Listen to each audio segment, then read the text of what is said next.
All right.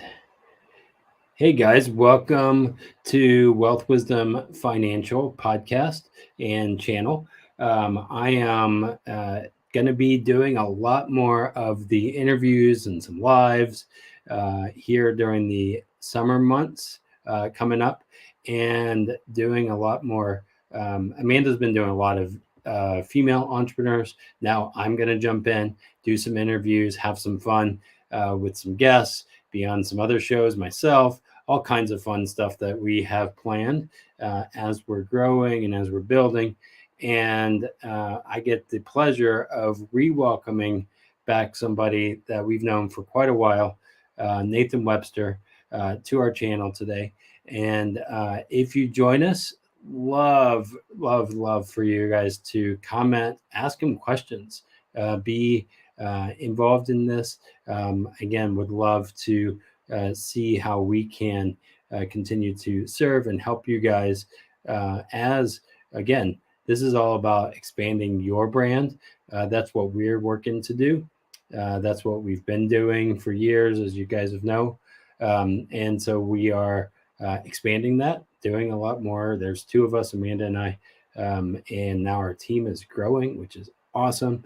Um, Actually, one of our team was on vacation for 3 days, and I am so glad she's back because anyway, really glad. So anyway, today we get the honor of having Nathan Webster. Nathan Webster used to have one. He has multiple podcasts, but I met him through the social enterprise world. It was Mr. Social Entrepreneur was his older podcast, um, and he's lives on the East Coast. Uh, Also, a former Marine like me, so that's why we were able to really connect more, I guess, because we've been former Marines, not at the same time. Um, Maybe it was at the same time, but who knows? And now he does a lot with marketing and branding, right? So he has been doing this for 20 years. He's also a professor and of nonprofit and entrepreneurship. So he's a professor. He not only speaks about it, he lives it. And so that's what I love about him and having him on.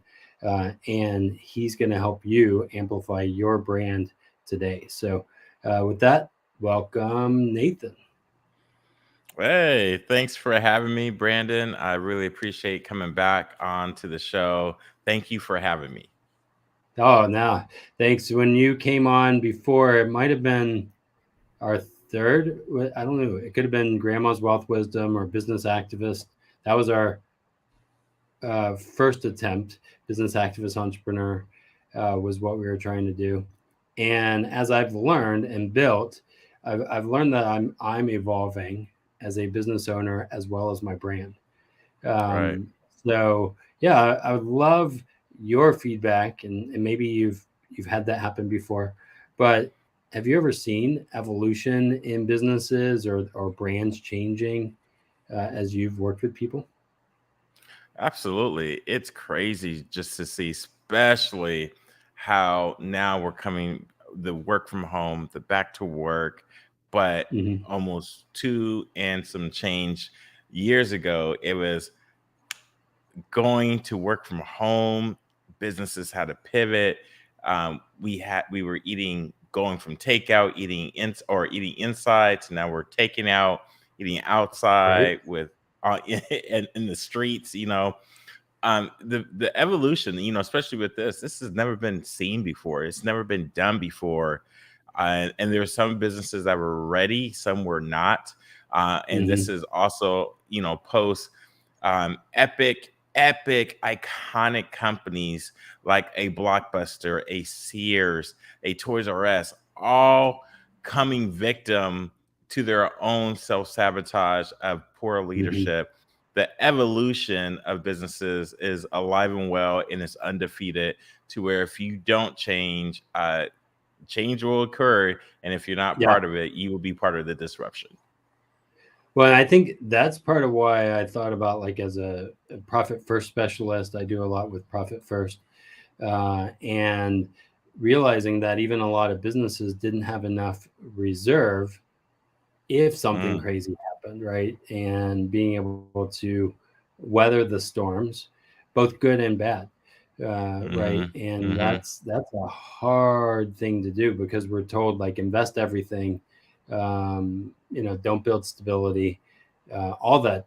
I don't know. It's just interesting to me to see how businesses have evolved and realized how fragile they are.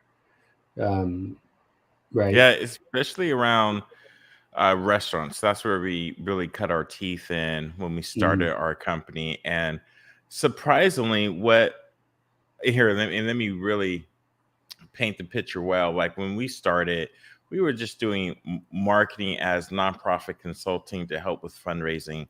And then we got into doing restaurants. We weren't really doing nonprofits. And Yeah. by doing marketing with websites or strategy, social media management, we started to cover a lot more ground in the regards of the types of business and the leaders that were running the businesses. And until one time, there was one company that said, "Hey, look, I'm ready to exit my business." And then another conversation, somebody says, "I want to buy a business." I'm like, "What? You can buy a business? Wait, you mean you want to exit?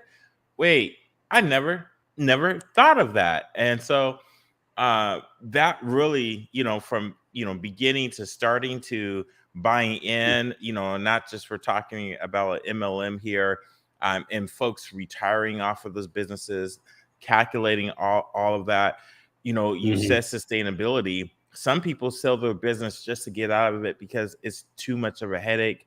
But all Yeah. that sacrifice and commitment and late nights, restless evenings, vacations that are not fully vacays, Yeah. if you're not building your business to sustain the bad times, you're just thinking of the good times. You thinking about the all the say the black you're going to be in versus the red you're going to be in.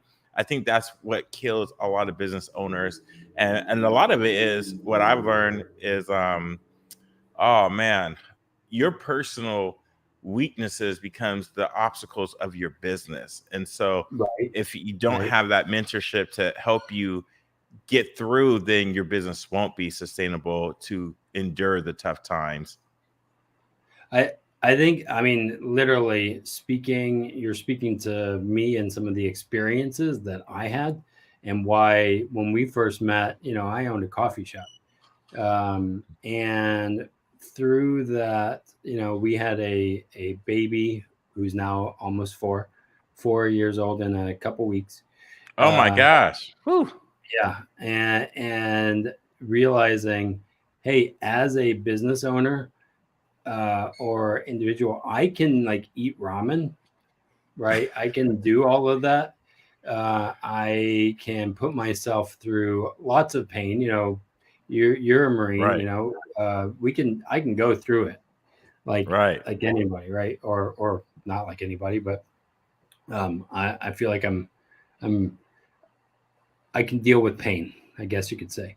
However, when you have a child coming in, I was like, all right, this is not the kind of family dynamics that I want. And when we built our business, we thought initially that we were going to be, what do you call it?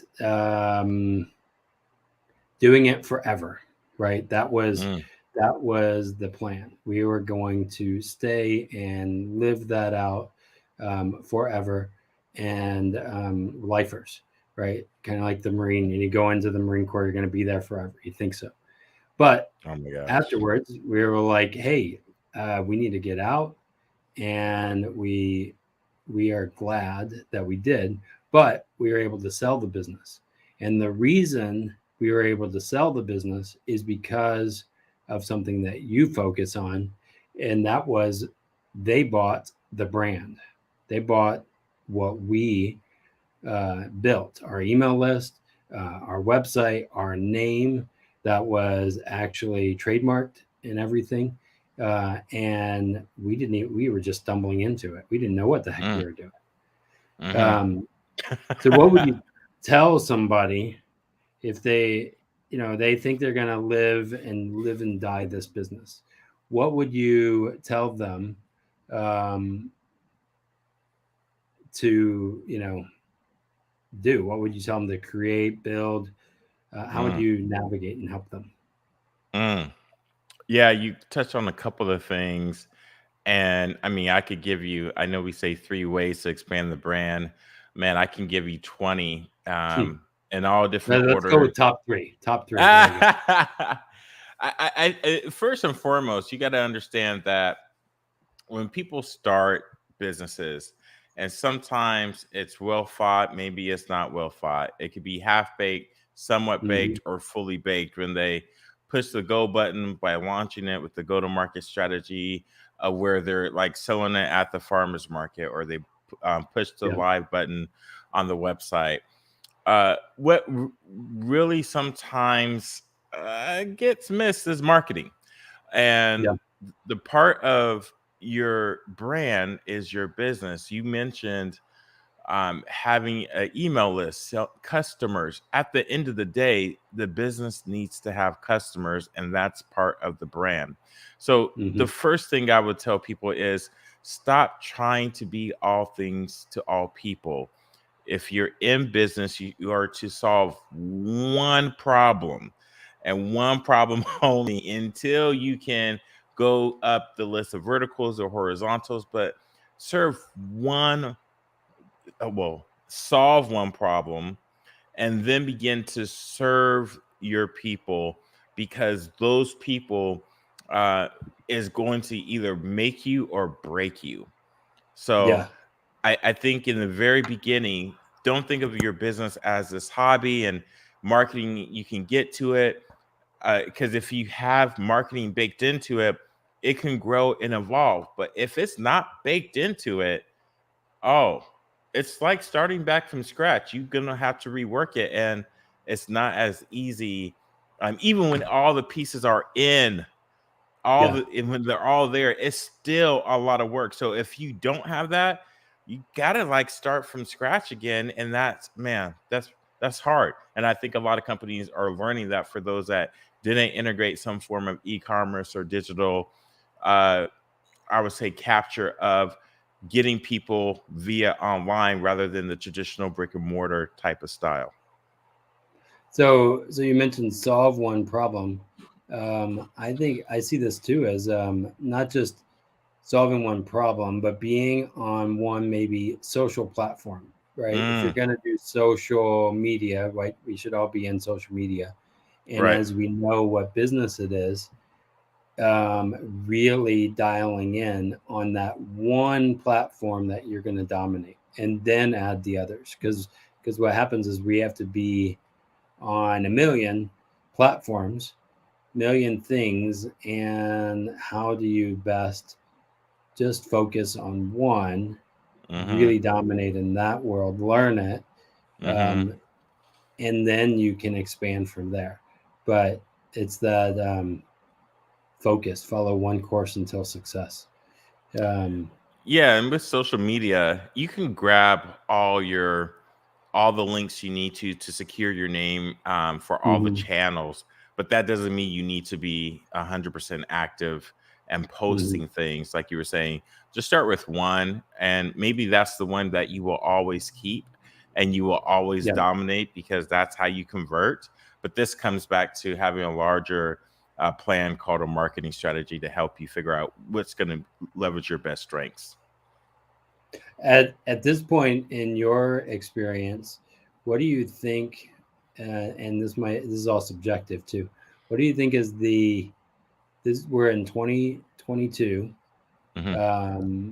What is the platform, if you were to start your business right now, that you would say, I'm going to be in that platform? Uh, it's the golden answer of those 2 words. It depends. Yeah. It depends on what industry. It depends. What is the demographic of your avatar that you're going to be serving? Facebook is no longer, aka Meta, the dominant force it was once. It's acquisition. Instagram is now taking more so of, I mean, they stole it for $1 billion. It should be closer to 50, if not more, because Instagram is so much more, I would just say, easier to scroll, enjoy, and have folks just lose themselves in there. When Facebook, you Yeah. already don't feel good. You can feel the same way with Instagram. But coming back to the marketing strategy, it really depends if you're gonna, when it comes to the three things of inform, educate, and entertain. You got to figure out what platforms will give you that. And don't Yeah. forget about YouTube.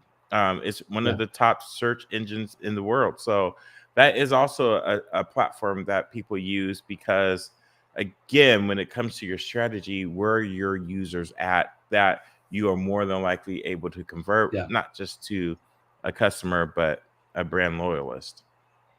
Well, and that's why I've focused on YouTube more than the others. Facebook, what they call it, Wastebook sometimes, or whatever. Like I'm like, all right, I don't even know, and we'll post it like our videos on Facebook right now, right? That we're talking. Right. Um, but I also know like YouTube, the way it's going to work is people will come back to this video, and it's going to be by keyword optimization, all that fun stuff, that Mm-hmm. it could live there forever, right? It could live there for True. as long as we want, and that's again why I said 2022, because somebody can come to this video in, 2030 or something like that, and the answer may be different, right? Who knows what Right. meta will be, Whew, or 2032. Man, yeah, that's crazy. Yeah. right. um, and so I think like that's even here's a funny story. When we were building our brand, uh, Overflow, this was 2011, we did blogs, and we took pictures, daily pictures of the creation of what we were doing. Like we took a picture of a refrigerator and all of this other stuff, daily pictures. Um, and now I look back and say, well, we were doing Instagram before Instagram was around. Um, that's exactly what we were doing. Anyway, just find it interesting that, and now daily pictures is a thing, I guess. I don't know. So Yeah, anyway, and which is why a lot of probably the technology and the way you do things, you're always doing the what's called the early majority of the mm-hmm. product life cycle, and also how it trends with people. You're just not one of the late majorities or what's called the laggards to jump on it at the very end. Now, folks on Instagram, it's well, that's a different topic. I won't go down that rabbit hole, but I think that comes back to you probably were always an entrepreneur at heart. Oh yeah, that's probably why I did not go super well in the Marine Corps, Mm-hmm. because I'm an entrepreneur, and that means I didn't like the systems as much. I wanted to buck the systems and create my Mm-hmm. own. Mm-hmm. And being a military person, you don't do that. Anyway, uh, so what about, okay? So we'll move on. What is number two? Solve one big problem. What would be number two that you would say? Um, Yeah. Number two would be, as I mentioned earlier, that one-time purchase as a business owner is a phenomenal feeling when you get a mhm. customer. Yes, we did it right, we got a customer, but that's not going to pay your bills for the rest of the month unless they're like that amazing Jeff Bezos is going to write a check above and beyond the value of the product. That's not going to happen. Yeah, Um, yeah, so you have to find a way to get them to come back, the yeah, recurring revenue. And so this is coming, I say loyalists. Some people call it champions. Some people just call this their people, whatever you want to coin or phrase. But I think what's important is the one-time purchase isn't enough. You have to find a yeah, way to keep folks engaged 100%, because excuse me, in order to your point earlier, to be sustainable, you need to ensure that folks continue to come back. So the number two is make your customers loyalists, brand loyalists. oh, that's good. I got to write this down for it. Make your customers brand loyalist. Uh, I think that's another powerful thing that is we can see in the. Um, oh shoot! Hold on a second.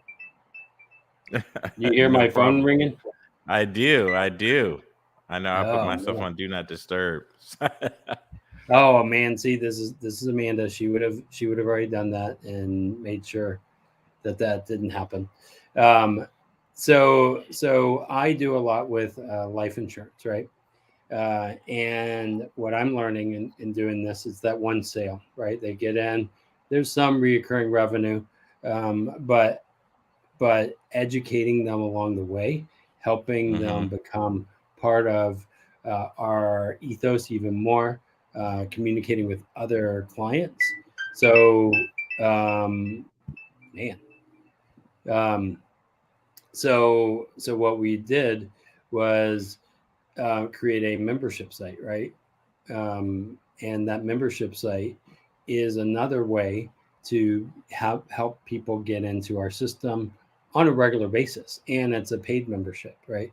It's starting small, nothing major right now, but we saw that as the evolution of our business that we needed to do, right? Um, and so I totally am here um, with you right there. So um, Yeah, and yeah, that's called a subscription model, and that yeah, is the the best way. And I'm saying it's the best way for you to ensure that you get that repeat business and you lock people in. Not like lock is not like, oh, they can't get out, but you give them the option to continue to buy. And that's why hmm, everyone's coming out with some form of a loyalty program. That's why I say a brand loyalist, because it's a loyalty program.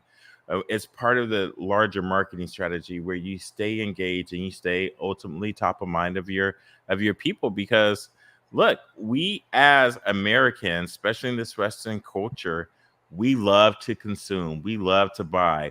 So why not yep, make it easier for people? Because there's something always out there trying to get their attention, our attention, to buy something new and different. But we remember the folks that treat us well and make sure they, and the ones that have always ensured to that have taken care of us in our time of need.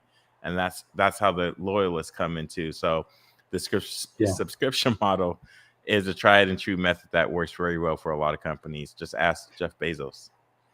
Where do you think the subscription or membership model? Where do you think that's going to go? Oh, I think everyone. I think it's going to be a norm. I think as we even are seeing the television, the cable networks, they're going to their own platforms. With Yeah, Disney Plus is like dominating with that, right? We no longer live in this era anymore where got to go someplace. Being in the comfort in our own home is nice, but we want what we want when we want it, and if we can have it, then what does right. that mean? So, what that means for the new companies, and this is where I do feel bad for newer companies, or in particular restaurants, you already have to have a model of both takeout and delivery services built into your model. Because if not, No one is just going to come into your restaurant and sit down. Why? When our culture no longer requires that to be the norm. Right. I think that was as we had our coffee shop and doing that again, being a little ahead of the game. I think um, we tried to do takeout a little bit. It was interesting, right? Um, Shoot, I don't even know. Um, but again, now I'm using this in the financial services. Uh, Yeah, it's a lot harder than what people realize because everything has to be in sync. And for small businesses, for someone that doesn't, one, they've never been in the role of operations or an executive level, they don't understand all the systems, or excuse me, the applications and the technology it takes to make things so seamless. It's not yeah. a seamless process. And that was another thing that happened to me. I was on a phone call with somebody yesterday, and they're like, "Yeah, I'm about to start I'm going to start a coffee shop slash brewer thing, and it's going to be so awesome." And he was not teachable. Even in my notes, I Mm, wrote in not teachable um, because it was hard for me saying, "Hey, I've been down that road. This is some of the. Oh yeah, I already know. I already know. I already know." I'm like, okay, you know everything. You're smart, but maybe not. I don't. And the hard part is knowing that we don't know. And as you get into it, it is gonna be challenging, and you can't just, as a business owner, think you're gonna hire your way out of it. no. Um, anyway, that's just a recipe for disaster unless you're uber rich and you can afford it, I guess. Um, anyway, I was a little saddened Mm, um, because I'm like, oh man, and you can see that. That's again why we created our community space of saying, okay, how can you learn from other people who have been down that road? You know, focus on one thing, right? Don't focus on right. 100 things. Um, make your customer a brand loyalist. That is increasing your marketing because they are your brand loyalist. Um, Absolutely. that's how we when we again had the shop, we we had people buy memberships in January because that was the slowest month, and we'd say $60 buys you a membership, you'll get 10% off for the year. Um, and then they would come in, they wouldn't use their membership, or they just liked us, and so they'll buy it. And that was cool because it got us through, Yeah. and it was a big ticket item. They were more loyal, bought more through the year because they became a member Hmm. of the tribe. So awesome. So what's number three here? You just talked about it. I was like, oh, that's the way to close it out. Is serve, not sell. When we think of a sell, it's a one-time interaction, and sometimes we even get, for those of our old enough, we get that image or depiction of the used car Mm-hmm. salesperson of like, oh, I'm about to get took. And the serving piece when it comes to your brand, especially what this pandemic has shown, is folks are going to research you more than what you think they're going to Mm-hmm. research. Yeah. They're a lot more educated. So my wife just bought a car last year, and we were just going to the dealership. She was looking at a Jeep, and it was like, nah. Well, I should also say that their inventory was extremely low, Yeah. but she was going to get top dollar for her car, and she was looking at other cars, and like, again, we were just looking. She walked away with a Volkswagen Tiguan from the local dealership. She loves it. It's a 2019, had low miles on it, and it was one of the things that when I was sitting down talking to the salesperson, he was like, I didn't force you into anything, right? I want to make sure that this is the car you wanted. And my wife was like, yeah. Because my wife, she is real quick to like, you ain't gonna force me into anything that I don't want. And so, Yeah. and he was very chill. He wasn't aggressive, but and I think this is where I'm sorry, I laughed just because this is just the very beginning of the interaction of you or that person taking out their wallet, their card, and continue to swipe it, or if they even give you permission to make recurring payments. This Yeah. is just the very beginning. So you can't just say, I don't care about you anyways. I got their money, because that used to be the same. Well, hey, I still got paid. No, you still, maintenance is one of the cash cows of the car business. So Yeah. the Yeah. maintenance is something to where that person better not walk away feeling that they got robbed, because they can easily go someplace else. And so the serve rather than sell is more important now more than ever, because there's so many more options out there for people because of shady stuff, because of the customer service not there, or the broken promises, or the under deliveries of these things that were initially to be promised and then fall through. But that is the brand, Yeah. what we call brand perception. And does the perceived value meet the reality of the value of when someone is having that car, or what was promised to them from the commercial, eating the cheeseburger, say from Burger King, Yeah. or the way a drink makes you feel when you see that poster on the wall?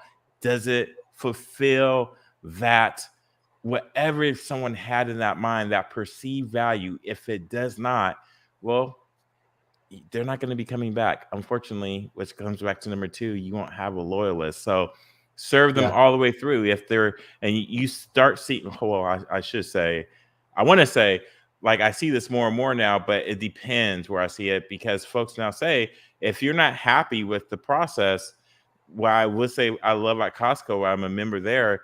If you don't like it within 90 days, your money back. Yeah. Yeah.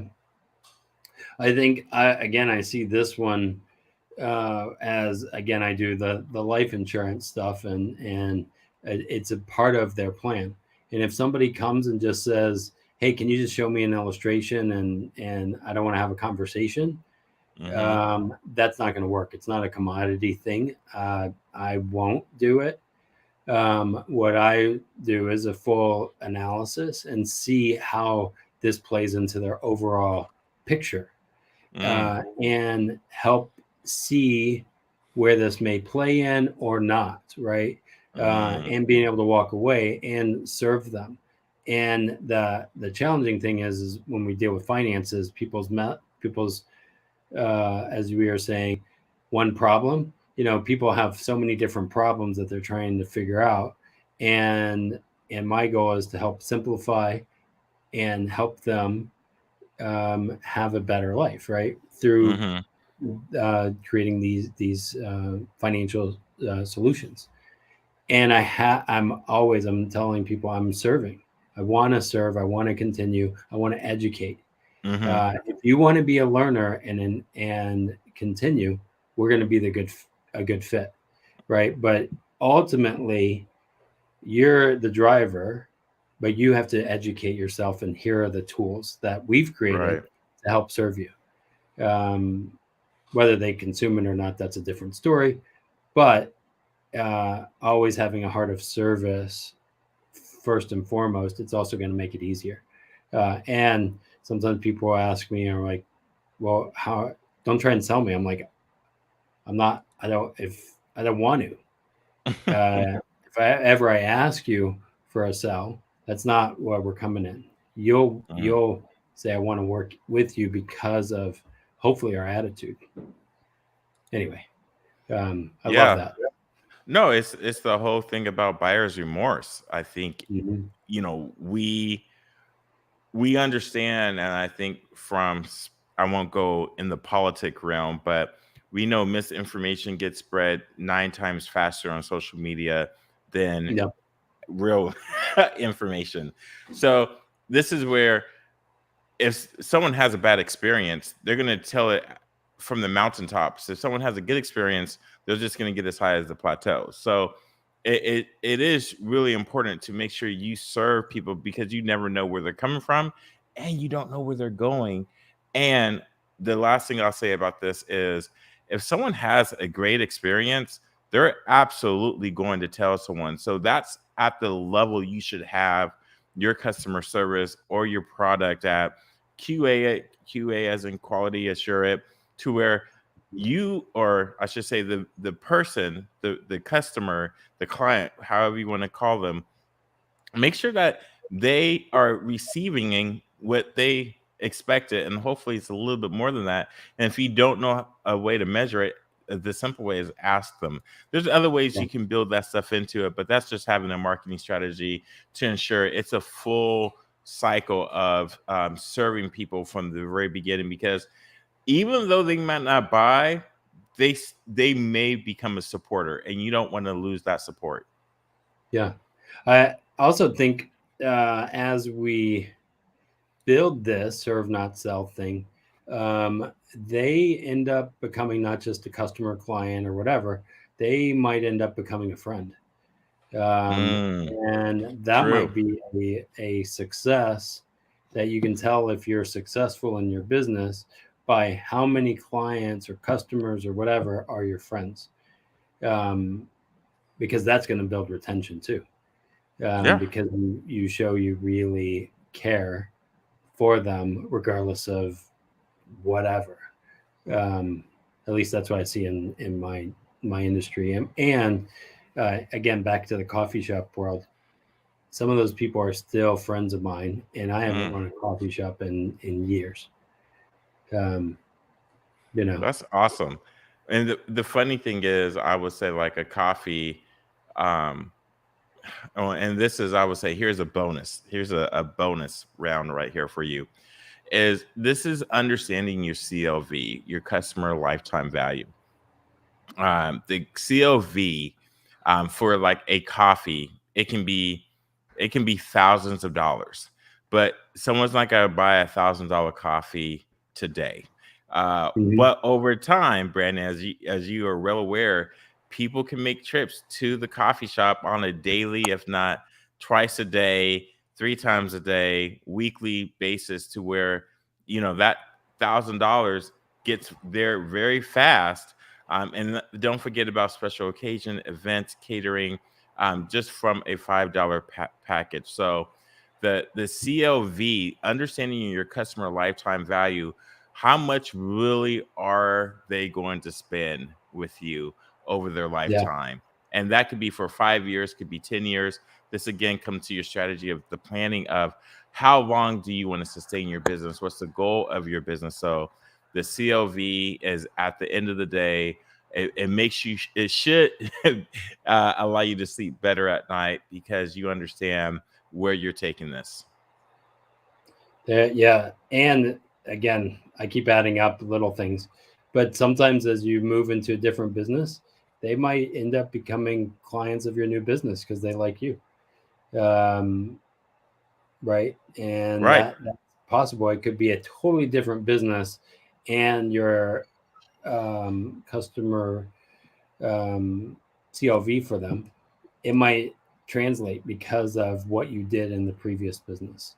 Um, so anyway, how can people find you, and what parting words would you like to share? Sure, absolutely. Well, I want to say thanks again for having me on your show. I'm really grateful to be back on here. Easy way to find me is going to the website at ndubbrand.com. That's ndubbrand.com. There you're going to find that I have also a podcast myself. It's called Let's Talk Marketing with Ndub. That's NDUB. You can find it on iTunes, which I love because iTunes is the lion's share, but it's on Audible, Yeah. Google, iHeartRadio, Stitcher, and SoundCloud. You can also find me on LinkedIn at Nathan A. Webster. and the company, and Associates, along with Instagram, Twitter, Nathan A. Webster. And I can be found in Vancouver, Washington, because you said I'm on the East Coast, but I meant on the West Coast in Vancouver, West Coast. Washington. I meant that. Yeah, I knew that. I knew that. It's about 10 miles north of Portland, Oregon. So that's Okay. all the places you can find me. Don't be shy. Subscribe to the show. Yes, I did start off talking about social entrepreneurship. And as the business evolved, I'm still a social entrepreneur. I do still social good. I love doing social good, but I realize I love marketing and I'm really good at it. So for me to say I'm really good at it, that means I've helped businesses, business owners, leaders get to what they needed and what they wanted, just using from what I've learned throughout the years, not realizing I was good at it at all. Mhm. I just didn't want to be a consultant to like say, oh, I can tell you what to do. I never liked that feeling going back to the Marine Corps, as you mentioned before, Brandon. Didn't like that. Didn't like that at all. I hated to be micromanaged. I wasn't about to micromanage. So those are all the places you can find me at. Feel free to hit me up at info@nwebsterllc.com if you want to send me a email of a question or to say hi. Awesome. Well, thanks for joining us. I can totally, again, relate in moving from coffee to finance and being a social entrepreneur. And really, we got into this because of the instability in the money system that is towards people in poverty, and saying, okay, somebody's got to do something about this, and knowing how corrupt the system is, knowing maybe that was us. I did not know that there was a lot of opinions about it and all of that. All I knew was it changed our life. I want to help as many people change their life as well. So that's Nice. why I'm doing it. And that's probably why you're doing the marketing. So anyway, thanks guys for joining us. Don't forget to hit the like, subscribe, share. We're going to be doing a lot more interviews. We are going to be having lots more amazing guests, and I'm going to be doing them. So might be even well. Amanda was good. Amanda's good at what she does, but you're going to have a different feel with me running the helm. So thanks for joining us, and we will see you guys next time. Have a great day.